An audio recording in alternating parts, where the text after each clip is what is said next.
రామ్ గోపాల్ వర్మ ఈ పేరు వినగానే ఇప్పుడు ఇంకేం చేశాడు, ఎవరి మీద ఏం బాంబు పేల్చాడు అనే భావన కలుగుతుంది. కానీ ఆర్జీవి పాత ట్రాక్ రికార్డ్ సినిమాలు చూసినట్టయితే స్టార్ హీరోలు ఆయనతో పనిచేయడానికి భయపడేవారట.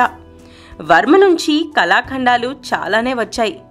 ఏది ఏమైనా ఆర్జీవి ఎలాంటి కాంట్రవర్సీలో ఉన్నా ఒక్క యాక్టర్ మాత్రం అదేమీ పట్టించుకోకుండా వర్మతో మళ్లీ పనిచేయడానికి అంగీకరించాడు. ఆయనే బాలీవుడ్ బిగ్ బి అమితాబ్ బచ్చన్.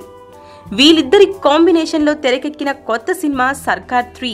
ఈ చిత్రం యాక్చువల్గా మార్చి 17నే విడుదల కావాల్సింది.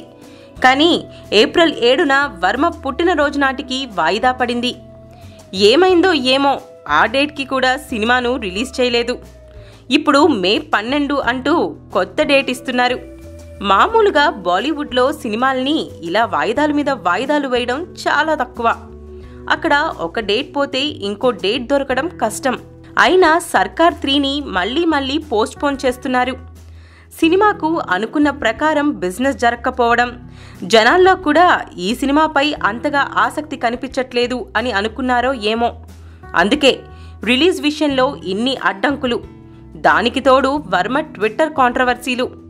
సినిమాను సాధ్యమైనంత తక్కువ బడ్జెట్లో పూర్తి చేసినప్పటికీ మినిమం అని పెట్టుకున్న బిజినెస్ మార్కును కూడా ఈ సినిమా అందుకోలేకపోవటం ఒక రీజన్. ఈ సినిమాలో అమితాబ్ ఉన్నప్పటికీ వర్మ మీద జనాల్లో నమ్మకం పోవడమే ఈ సినిమాకు ఈ కష్టాలన్నీ అంటున్నారు. వర్మ ట్రాక్ రికార్డ్కి తోడు ట్రైలర్ కూడా అంతగా ఆసక్తిగా లేకపోవడం ఈ రిలీజ్ డిలేకి వన్ ఆఫ్ ద రీజన్గా చెప్పుకోవచ్చు. మరి కొత్త డెడ్ లైన్ అయిన సర్కార్ 3 అందుకుంటుందా, మరోసారి వాయిదా పడుతుందా?